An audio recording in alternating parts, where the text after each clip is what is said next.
বন্ধু, এই বিল্ডিংটা যে করছে রে, সে অনেক পরিশ্রম করে বিল্ডিংটা করছে রে। না বন্ধু, সব হচ্ছে কপাল। হের ভাগ্যে আছে, এই কারণে হে করতে পারছে। কি কস তুই?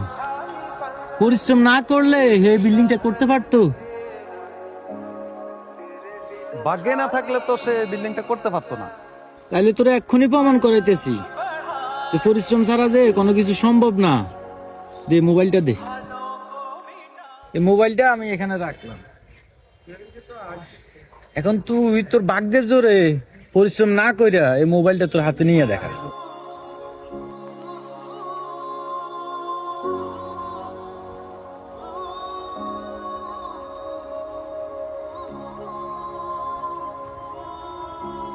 ভাই এই মোবাইলটা তো আপনার। হ্যাঁ ভাই, এই মোবাইলটা আমার। মোবাইলটা কিন্তু আমার ভাগ্যের জোরে আমার কাছে আইছে। পরিশ্রম কিন্তু রাজমিস্ত্রি করে। যারা মাটি কাটে তারাও পরিশ্রম করে, যারা রিক্সা চালায় তারাও করে, কিন্তু তাদের ভাগ্য তাদের সহায় হয় না।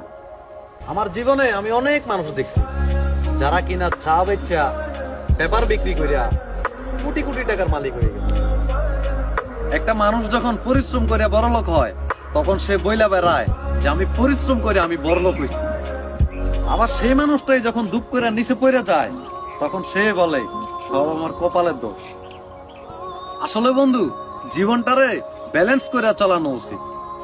যে সব সময় আল্লাহর ইবাদত করে, আল্লাহকে মানে, তার ভাগ্য কখনো খারাপ হইতে পারে না।